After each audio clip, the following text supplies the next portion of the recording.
आपने मेरी अच्छी बेइज्जती कर दी है। अब क्या बोलूँ उसके बाद कि पत्रकार से ज़्यादा एक्टिविस्ट हैं। 20 जुलाई को मेरे को पत्रकारिता करते हुए 56 साल हो जाएंगे। आप में से ज़्यादातर की उम्र नहीं होगी। 56 साल की पत्रकारिता के बाद पत्रकार ही रहता है आदमी। फुर्सत में एक्टिविस्ट बनता है, जब ज़रूरत बनती है एक्टिविस्ट होता है। घर पे वैसे मैं पिता भी हूँ, ग्रैंडफादर भी हूँ, पति भी हूँ। जो रोल जहाँ करना है वहाँ करना अपनी कुव्वत के हिसाब से ज़रूरी हो जाता है, और उसके लिए किसी और रोल को ना कम किया जा सकता है ना ज़्यादा किया जा सकता है। कई वक्ताओं ने, जिसमें भाषा भी थी, आशुतोष भी थे, पत्रकारिता को जो उसका असर है उसको बखूबी बयान किया। पत्रकारिता को और पत्रकार को गाली भी दी, जो ठीक है, गाली के बाइश हैं वो लोग। मगर क्या इस्लामोफोबिया पत्रकारिता की वजह से है? आशुतोष ने हिस्ट्री में जाकर, और उससे ज़्यादा अभी हमारे नए सरदार साहब ने जिस तरीके से बखूबी बयान किया, पंजाबी सूबा से लेके, उसके पहले से पेप्सू से लेके और हरियाणा पंजाब का डिवीज़न तक उन्होंने जो इतिहास बताया, वो आँखें खोलने वाला इतिहास है, जिसको हम लोग खुद कई बार भूल जाते हैं। क्यों गांधी और नेहरू को बदनाम किया जाता है? मेरा जो मूल तथ्य यही है कि इस्लामोफोबिया क्या है, क्यों फैलता है और क्यों इतना आसानी से फैल जाता है। क्यों पढ़े लिखे लोग, एमए पास, बीए पास, पत्रकार, वकील, डॉक्टर, जज विश्वास कर लेते हैं कि किसी मुसलमान कुक ने जो खाना बनाता है या वेटर ने थूक के प्लेट आपको दी है। क्यों इतनी जल्दी विश्वास हो जाता है? क्यों ईसाई जो पिट रहा है, पिछले साल 856 केस हुए ईसाइयों की पिटाई के, में चर्च तोड़े गए, पादरियों को मारा गया, नन्स के साथ दुर्व्यवहार किया गया, बच्चों को और माँ बाप को पकड़ के जेल में बंद कर दिया गया। तकरीबन 900 कह सकते हैं आप, हर रोज़ 3। और तब भी ईसाई इतनी जल्दी, इतनी आसानी से मुसलमान के खिलाफ कोई भी अफवाह कबूल करने के लिए आतुर है, कह सकते हैं आप। इतनी आसानी से क्यों कर लेता है? क्या इस्लामोफोबिया में ये कशिश है कि लोग इसके ऊपर विश्वास करते हैं? क्या सच है इस वजह से विश्वास करते हैं? ये इतना बड़ा झूठ है कि उसके आगे उनको नतमस्तक हो जाना पड़ता है, समझ नहीं पाते हैं।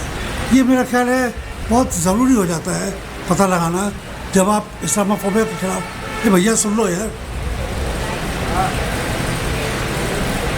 अगर आप सुनना नहीं मानते तो क्या बोल के करूँगा मैं? ये मेरे को पूछना पड़ेगा दोबारा और 4 बार कि इस्लामोफोबिया इतना आसान क्यों है? क्यों लोग इतनी आसानी से, क्या हम अपनी पूरी बुद्धि उधार गिरवी रख चुके हैं क्या? पूरा दिल, पूरा दिमाग गिरवी रख चुके हैं क्या? हर मुसलमान जवान, हमारी बेटी, हमारी बहन, हमारी ग्रैंड डॉटर को भगाने के लिए इच्छा है। हर वेटर, हर कुक हमारे खाने में थूक रहा है। हर सब्ज़ी बेचने वाला कुछ ना कुछ सब्ज़ी के साथ कर रहा है ताकि हम उसकी नापाक सब्ज़ी खरीदें और हमारा पूरा धर्म भ्रष्ट हो जाए। क्या वजह है? हमें कोई अकल नहीं रह गई है क्या? कोई, हमने माँ बाप से कुछ सीखा, स्कूल में कुछ पढ़ा, अखबारों से कुछ सीखा, या सिर्फ आप जो आज तक पर आता है या इंडिया टुडे पर आता है या नवभारत पर आता है या और किसी चैनल पर आता है, उसी के ऊपर चलते हैं? ऐसा नहीं है, उसके ऊपर नहीं चलते आप। उसके ऊपर चलते होते तो आप खुदकशी कर चुके होते। हम लोग इस्लामोफोबिया के शिकार इस वास्ते होते हैं कि हमारा दिल में खोट है। हम इस आज़ाद देश के नागरिक से ज़्यादा अपने आप को एक कौम का मानते हैं हिस्सा, या अपने आप को दूसरे से खतरा महसूस करते हैं। कौन सा देश है, क्या हो गया है इस देश में कि हमको अपने पड़ोसी से डर लगता है? क्या हो गया है इस देश में जहाँ पे हमको पता लगता है कि कोई भी आ रहा है? आज जब विराट कोहली की वजह से सब लोग दाढ़ी पड़े हुए हैं, जब मैं छोटा था 100 में 1 आदमी की दाढ़ी होती थी, आज 100 में 1 आदमी बिना दाढ़ी किए है। क्या हो गया हमको कि इसके बावजूद कि विराट कोहली ने दाढ़ी मशहूर कर दी है, अभी भी हमको दाढ़ी बहुत से डर लगता है। मेरे ख्याल जब तक हम इस असलियत को नहीं समझ पाएंगे, इसके अंदर नहीं जा पाएंगे, हम नहीं समझ पाएंगे कि इस्लामोफोबिया से लड़ना क्यों है। और उसके ऊपर मैं खुद अपने आप को सोचता हूँ कि क्यों ईसाई, केरला का ईसाई या मणिपुर का ईसाई या दिल्ली का ईसाई क्यों अपने आप को इतना आसानी से मान लेता है कि मुसलमान मेरा दुश्मन है। पाकिस्तान में जो देश है, वहाँ की पुलिस, वहाँ के गुंडे, वहाँ के मुल्ला, वहाँ के और लोग ईसाइयों को सताते हैं, मुसलमान गरीब को भी सताते हैं। पठान पंजाबी को सताता है, पंजाबी यूपी से गए हुए आदमी को सताता है। मगर हम सिर्फ ये याद रखते हैं कि पंजाब में मुसलमान ने ईसाइयों के ऊपर यत्न किया। हम सिर्फ ये याद रखते हैं कि सऊदी अरेबिया में किसी का सर बेसर कर दिया गया, कत्ल कर दिया गया। एक तरफ हम देखते हैं नरेंद्र मोदी वहाँ के राजा का आलिंगन कर रहा है, दूसरी तरफ हम यकीन मान के चलते हैं कि हर सऊदी अरेबिया मुसलमान ईसाइयों के खिलाफ है। वहाँ पे लाखों की तादाद में ईसाई नौकरी करते हैं, तब भी हम बड़े आसानी से मान लेते हैं कि मुसलमान ईसाइयों के खिलाफ है, सीरिया में, इराक में, लेबनान में। क्योंकि जैसे मैं अपनी पत्रकारिता नहीं भूल सकता, अपनी ईसाइयत भी नहीं भूल सकता, और क्योंकि मैं ईसाई हूँ, मैं हिंदू नहीं हूँ। क्योंकि मैं हिंदू नहीं हूँ तो मैं बाकी जो जिस वजह से हिंदू, आरएसएस, पाकिस्तान, लड़ाई, जंग आज़ादी, महात्मा गांधी का खून, वो सब मेरे पर असर नहीं करते हैं, मगर तब भी मैं मुसलमानों से नफरत करने लगा हूँ। क्यों? मेरे लिए ये खोजना, ये सोचना, अपने बच्चों के लिए सोचना कि क्यों वो मुसलमानों से नफरत करने लगे हैं, बहुत ज़रूरी हो जाता है। क्यों हम एक झूठ को सच मानने को मान लेते हैं कि एक झूठ अगर 1000 बारी बोला जाएगा तो क्या सच हो जाएगा? गोबल्स मानते थे दूसरे विश्व युद्ध में कि सच हो जाएगा, हुआ नहीं सच। लाखों यहूदियों का खून हुआ, बाकी करोड़ों लोगों की, 3 करोड़ लोगों की जान गई, तब भी ये सच नहीं हुआ कि झूठ को अगर 1000 बारी या लाख बारी बोला जाए तो सच हो जाता है।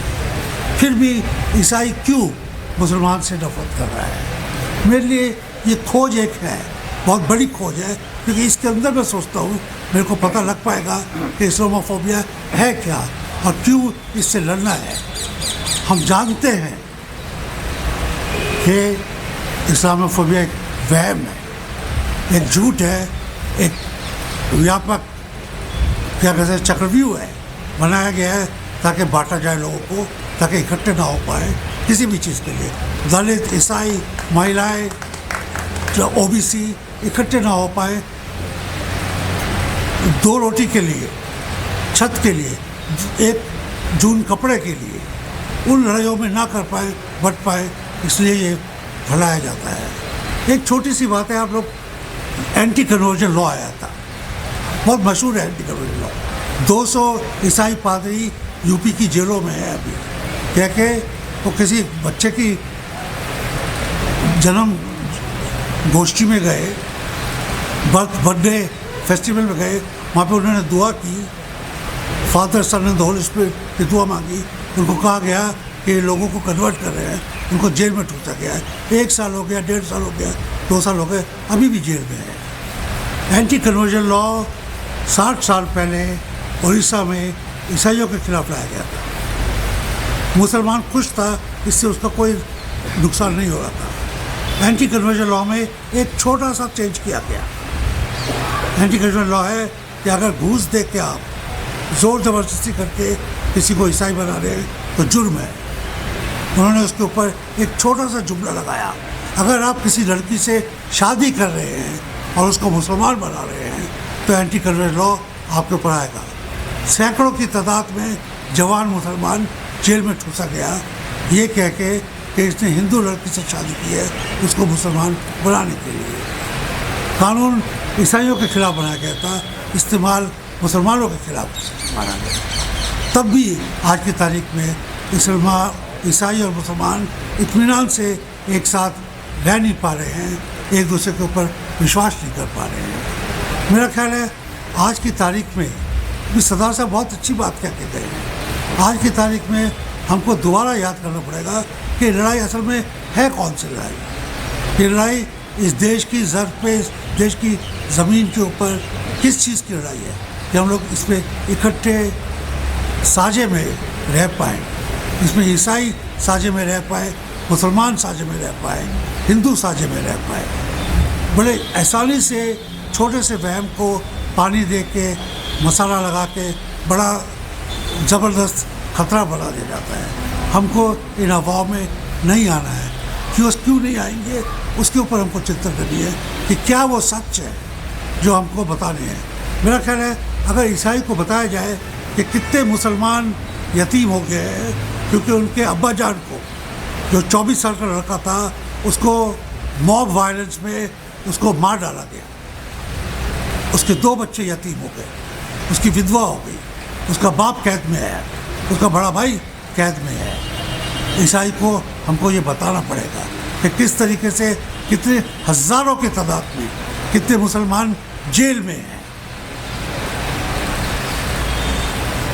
ये कौन सा लॉ अनलॉफुल एक्टिविटीज़ के अंदर हमको ये बताना पड़ेगा कि कितने मुसलमान यूथ लीडर्स जेल में हैं। इनकी कहानियाँ हमको दोबारा बतानी पड़ेगी। हमको ये समझाना पड़ेगा कि मुसलमान के ऊपर क्यों इतना शक हो रहा है, क्यों उसकी इतनी मार पिटाई हो रही है, क्योंकि उसके बच्चों को, जवानों को जेल में ठूसा जा रहा है। जब एक कौम दूसरे कौम के दुख में शिरकत करेगी तो एक दूसरे के वहम नहीं कर पाएगी। इस्लामोफोबिया का एक जो हल है वो है कि आज जो मुसलमानों के ऊपर हमला है, आज जो मुसलमानों के ऊपर, उनके जवानों के ऊपर, उनके एक्टिविस्ट के ऊपर, उनके स्टूडेंट्स के ऊपर जिस तरीके से खौफ दिखाया जा रहा है उसकी सच्चाई जब हम बताएंगे तब हम लोगों को समझा पाएंगे कि किस कौम के ऊपर जो इतना हमला हो रहा है वो कौम क्यों किसी और के ऊपर हमला करना मांगेगी। जब हम ये बता पाएंगे तो इस्लामोफोबिया को हम कुछ हद तक कम पा पाएंगे। और उसके बाद कोई कैसा भी खराब मीडिया हो, जब तक उसके पास 1% भी सच्चाई ना मिले तो वो झूठ को फैला नहीं सकता है। मैं पत्रकार हूँ, आपको बता सकता हूँ कि बड़े से बड़े झूठ फैलाने के लिए भी कम से कम 1% सच उसमें मिलाना ही पड़ता है। बिना सच के कोई झूठ टोटली नहीं रह पाता है। हमको वो सच बढ़ाना पड़ेगा ताकि झूठ हम कम कर पाएँ। और जब झूठ कम हो पाएगा तो झूठा मीडिया, कॉरपोरेट मीडिया ये नहीं पनप पाएंगे। कॉरपोरेट्स हमेशा से थे, हमेशा हम लोगों के दुश्मन थे। पत्रकार हमेशा कॉरपोरेट का गुलाम था। क्या आप समझते हैं कि हिंदुस्तान टाइम्स कॉर्पोरेट नहीं है? क्या वो आज से 50 साल पहले कॉर्पोरेट नहीं था? टाइम्स ऑफ इंडिया कॉर्पोरेट नहीं था? स्टेट्समैन कॉर्पोरेट नहीं थे? कॉर्पोरेट थे, मगर उनकी औकात समझा दी जाती थी। आज कॉर्पोरेट प्रधानमंत्री के साथ उनके हवाई जहाज़ में जाता है, प्रधानमंत्री कॉर्पोरेट के हवाई जहाज़ में जाता है। दोनों एक दूसरे के साथ ट्रैवल करते हैं, एक ही तश्तरी में खाते हैं, एक ही है। ये बात हमको बतानी पड़ेगी। जब तक हम बातों को माइनॉरिटीज़ में, औरतों में, दलितों में नहीं समझा पाएंगे, हम इस्लामोफोबिया को नहीं लड़ पाएंगे, इसको ख़त्म नहीं कर पाएंगे। धन्यवाद।